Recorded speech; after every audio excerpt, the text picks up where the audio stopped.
All right, welcome to Ruthless Obsession. I am your host, Kevin, and this is my big brother, Scott. Hello, everyone. Nice. Hi. And that's my other brother, Andrew, the producer extraordinaire. Hello.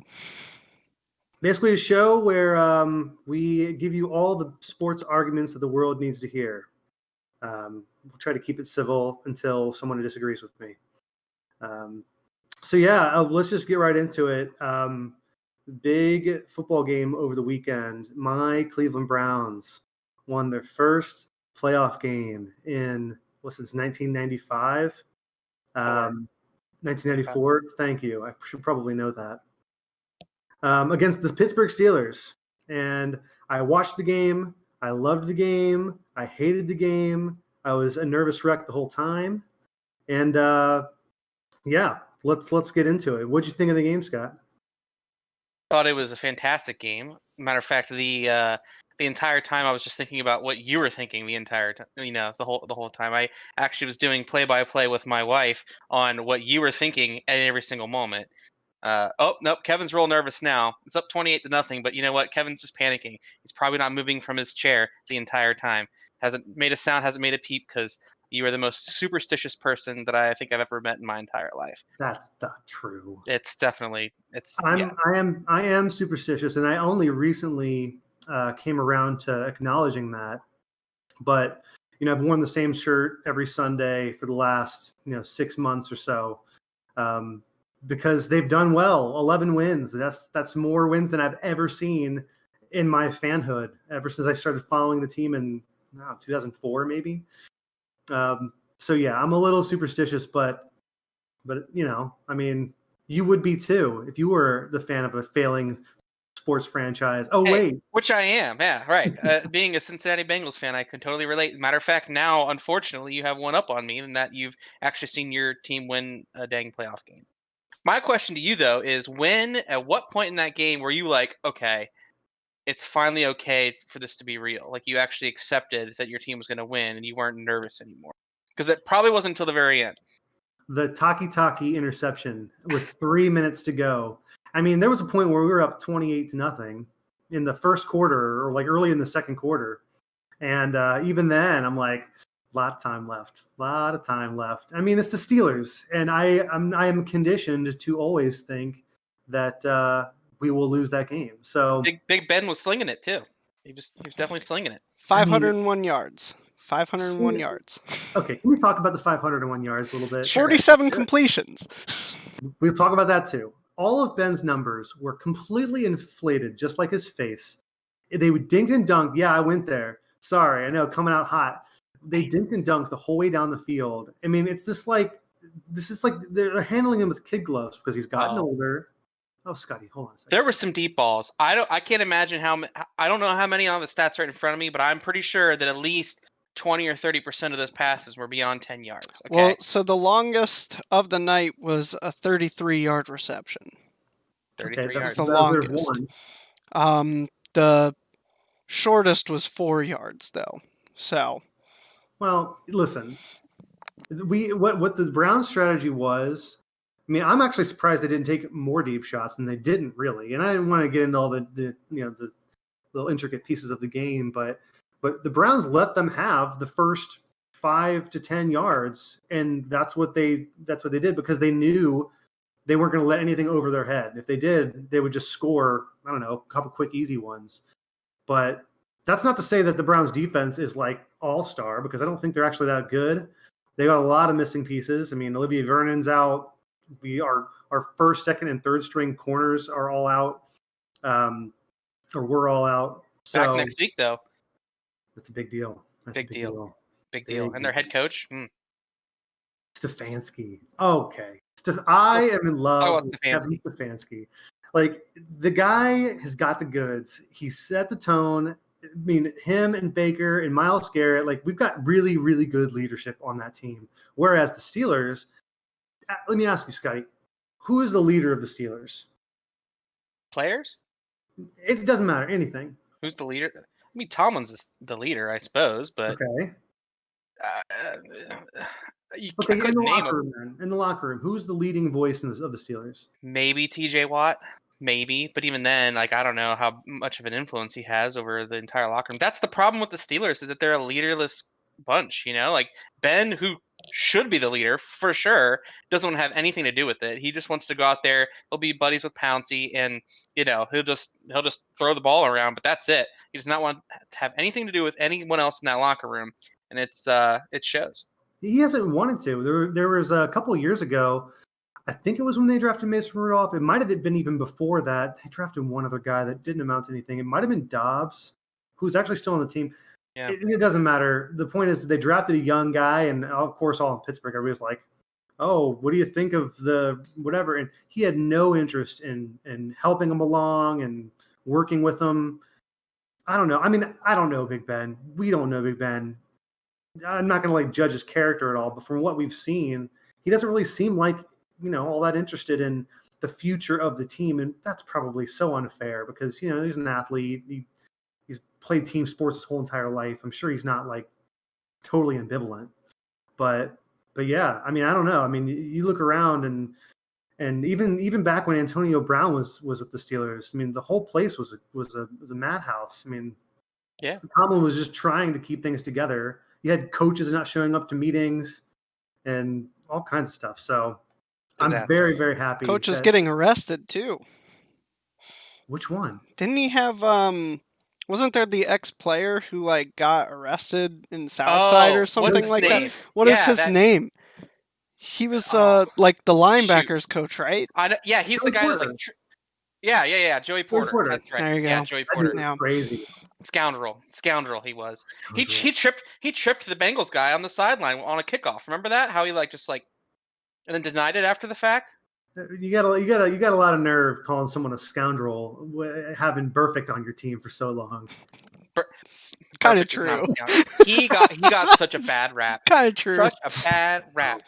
All he really did in many cases was acting in defense of other players on the team, like when the Steelers would always do terrible things like breaking our punter's jaw. Yeah, maybe he roughed up a guy a little bit later,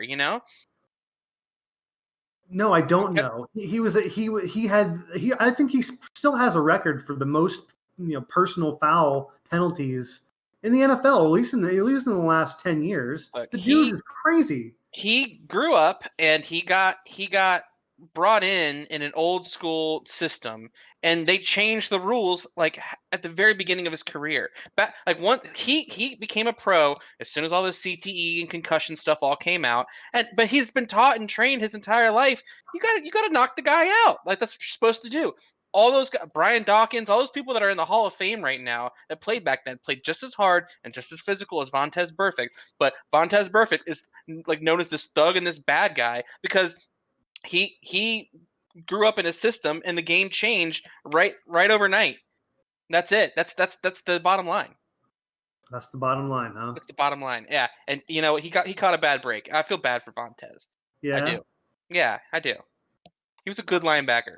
I can't tell if you're just trolling me or not. I mean, I'm not trolling. I'm being dead serious. Vontaze Burfict. Listen, people say this all the time about players that have helmet-to-helmet hits and things like that. You said that he was brought up in an era where you're told to just tackle, make the hit as hard. Lay him out. Lay him out. Okay. Well, guess what?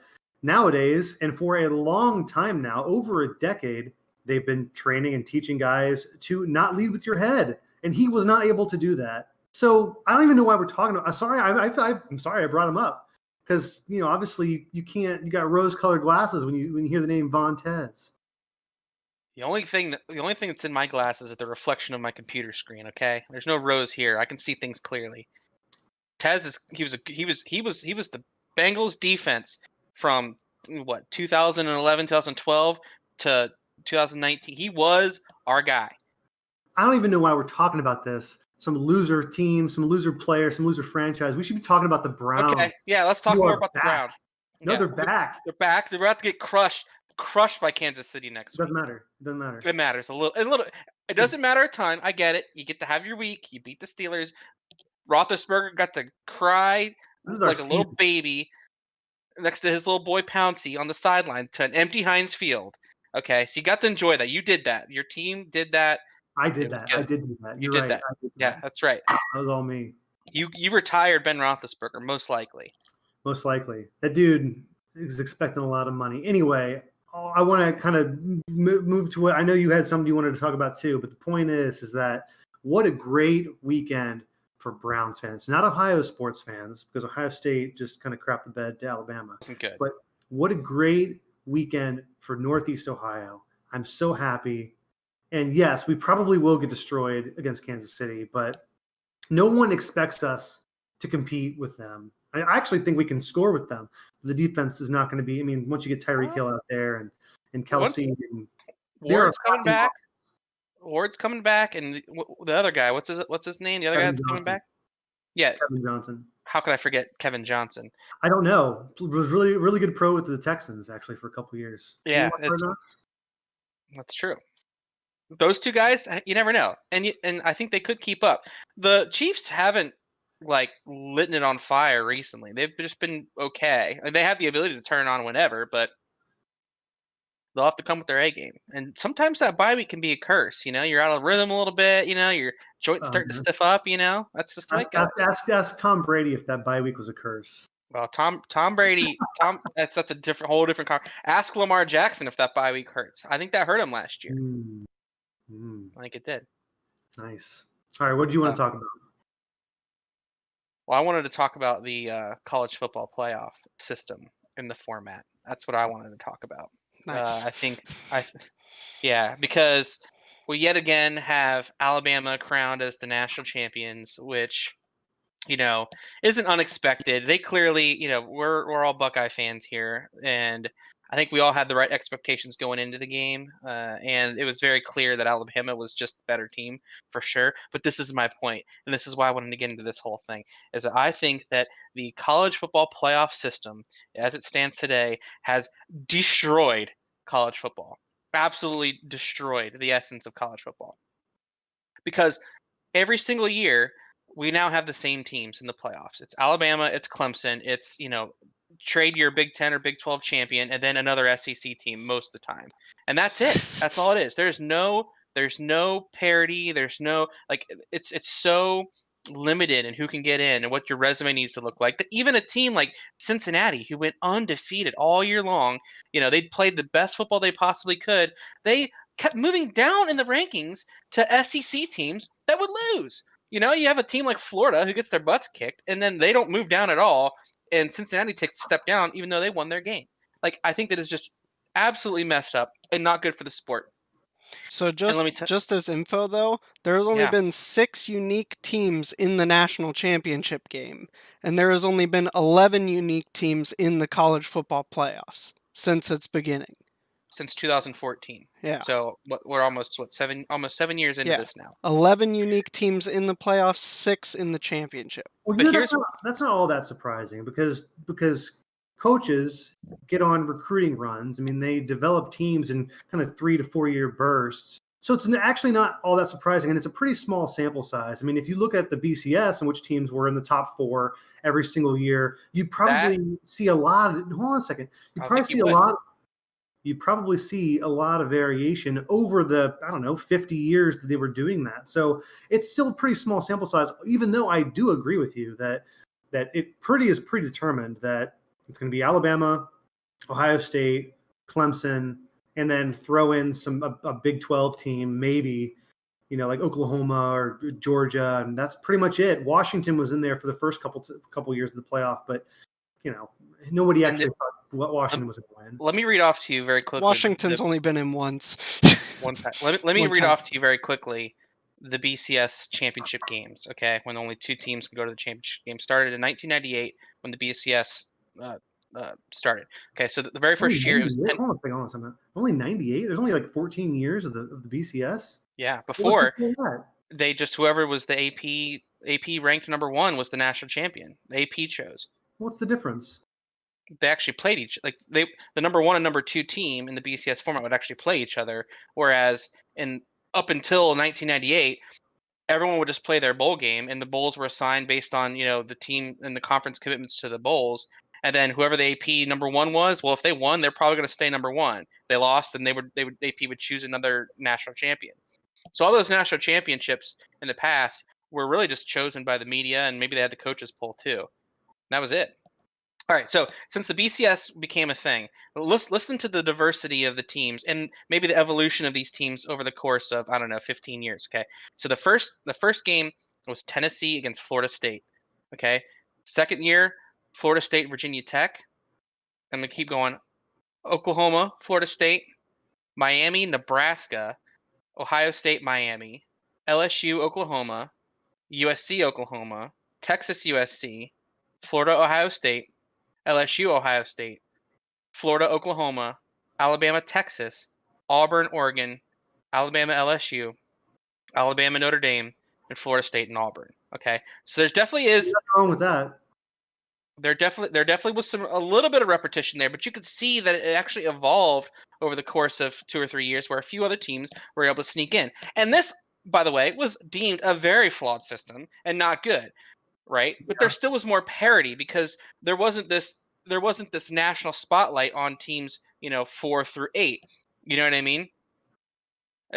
Or really teams 3 and 4 didn't have a national spotlight either. The problem that it is now is that guys like Nick Saban, like Ryan Day and like Dabo Swinney can say to any 5-star blue chip recruit, "Hey, you want to go to the national championship game and get high profile? You want to get you got to come to this school, because if you go to Purdue or if you go to Wisconsin even, or if you go to Tennessee, you're not going to get that exposure. The only people that get this exposure are the people that consistently go to the playoffs, and ESPN is the biggest culprit in driving this media attention." Those coaches were saying that anyway.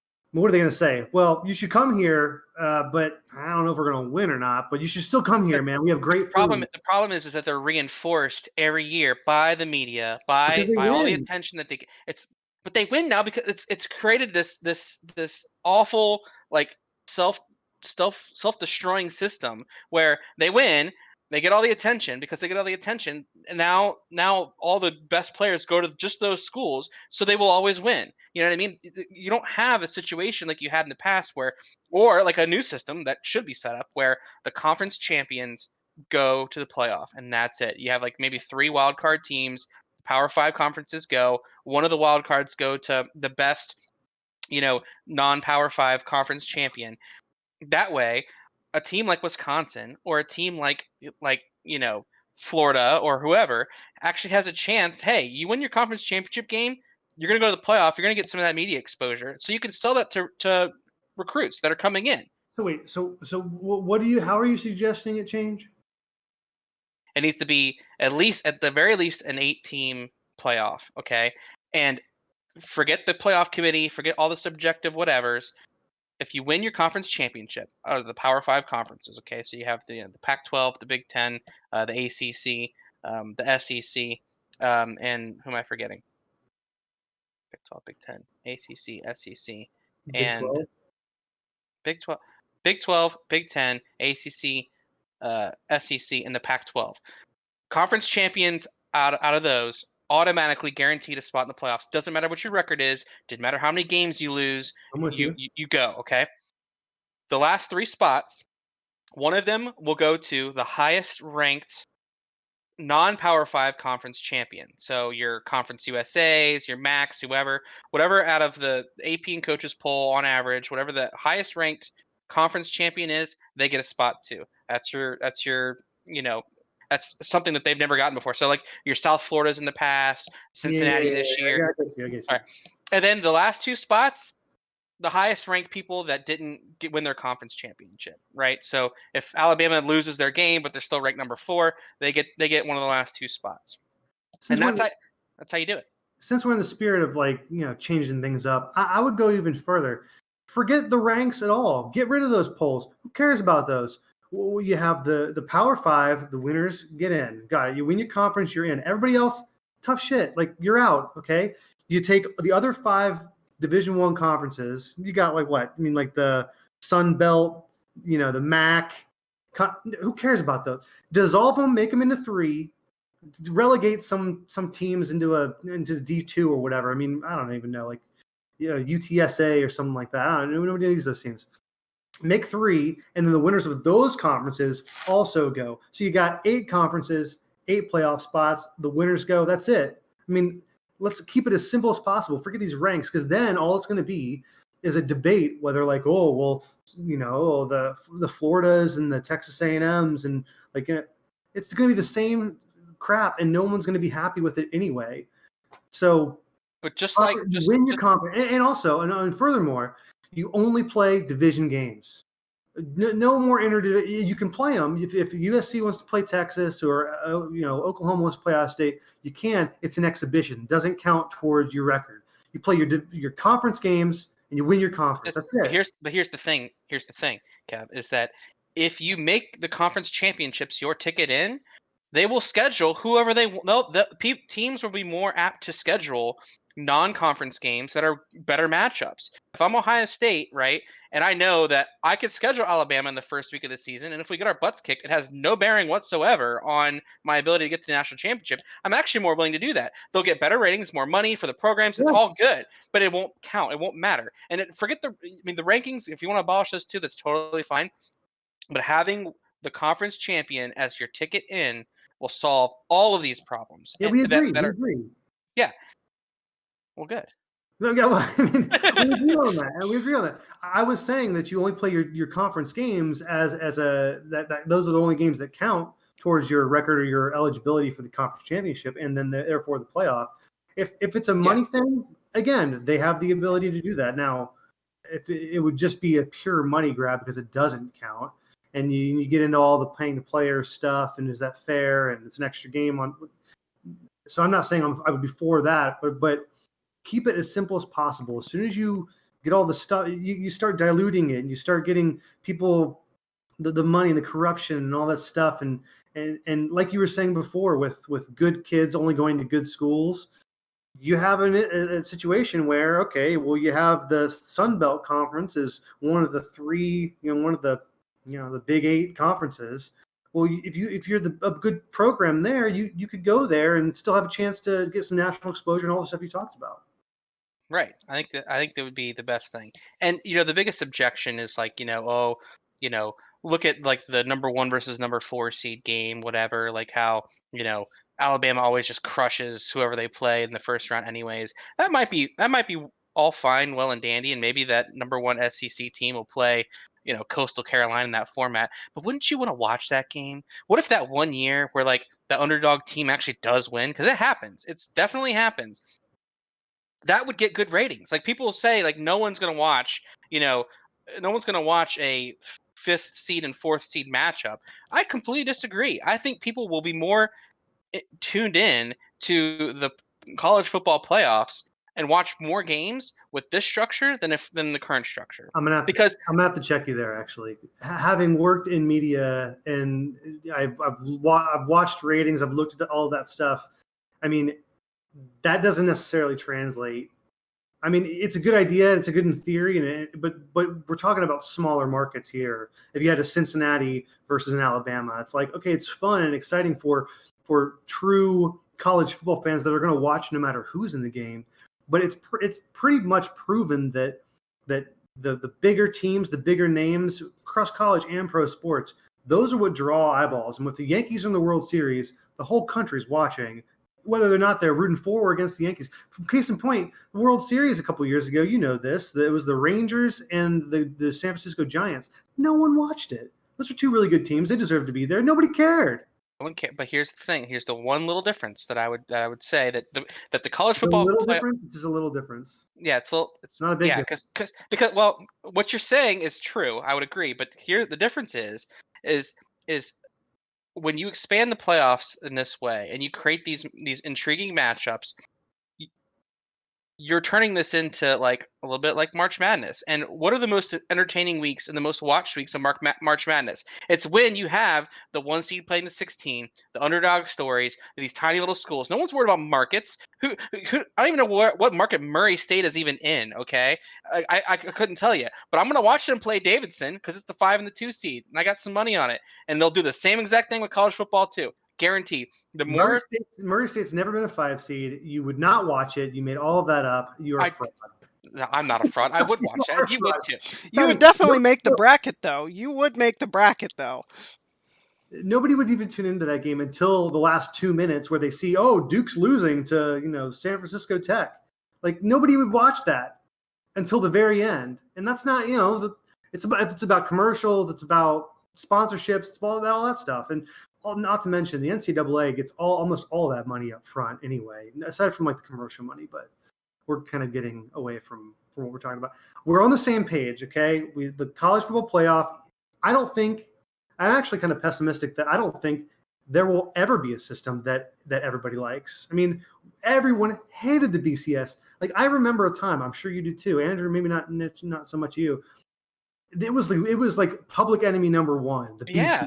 Because you'd dying for a playoff. And now that we have a playoff, it's like I've heard people say that the BCS wasn't that bad considering, the same teams always in here. Here's because I know that argument. Here's the argument. The argument is the system of selecting in the BCS system was actually very, very good, much better than a subjective playoff committee. The problem was the number of teams. The BCS system was still in place, but we had the 4-team playoff. Most people say that would be better than having the commissioners of all the conferences and the presidents or whoever getting in a room and like talking about head to head versus the eye test and whatever. The computer model actually worked out pretty well, and it did a pretty good job of putting up some good matchups. The only problem is that you'd have many, many years where there's 3 undefeated teams, and like you have an undefeated LSU or whoever that had to sit on the sidelines because you can only put only 2 players or 2 teams could play in the game, right? So you take that same model, expand it to 4 teams. It's probably better than the crap we have now. I love a good eye test. The eye test is undefeated. At the end of the day, and I'm sure that this will probably be a theme as we do more of these discussions here. At the end of the day, ESPN is a corrupt organization that is ruining sports, and this is case number 1. Because ESPN does this whole thing where they promote only certain teams and certain. I mean, how much attention does? How much? I know get ready, and this will be a thing. How much attention does the ACC and the SEC get in the national spotlight because of ESPN? And why? Because they're airing all the games. Fox, who has the Big 12 and the Big 10 and some Pac-12 stuff too, they have most of the rights to those games. ESPN doesn't focus on them nearly as much. You got clowns like Paul Feinbaum up there just hyping up Clemson and Alabama all the time because it just brings in more money for ESPN. Oh, and by the way, who has the rights to the college football playoff games? It's ESPN. So it's this whole media conglomerate thing that is just so corrupt, and it's destroying one of the best sports that I grew up with and I love. Okay. You need a little bit more TCU in your life. Is that the problem here, Scotty? You need a little bit more. How cool would that be? How cool would that be if I don't care about TCU. Who cares about TCU? The Horned Frogs, get out of here. Wouldn't you rather see TCU or Iowa State actually have a shot at the playoffs this year, and maybe they could knock off Clemson or whoever? I mean, that's better than seeing the same game every single year. Who cares? Who wants to watch Alabama Clemson one more time? I mean, no one, but TCU. And it's ESPN's fault. I'm planting my flag now. I'm against everything TCU. You just don't like that because Andy Dalton went there, okay? I forgot about that actually. Jalen Reagor. Yeah. Yeah. Okay. I don't. That's pretty much the extent of my Horned Frog knowledge. So that might be a good. This conversation dies with Andy Dalton and the Horned Frogs. You know what? That's what's going to happen. I'm going to bring everything back to Andy Dalton, and every podcast episode is going to end and die with Andy Dalton. Well, that would be really unfortunate, and I will make sure to defend the Dalton family name. All right, that's it. That's a wrap. Yeah, we figured it all out. All the world's problems. Yeah, thanks for the 3 people that are watching this, and that's just me, Kevin. Us again. Us rewatching. Us rewatching exactly. it. It's fun. Sound quality, really. Yeah. All right. Peace out.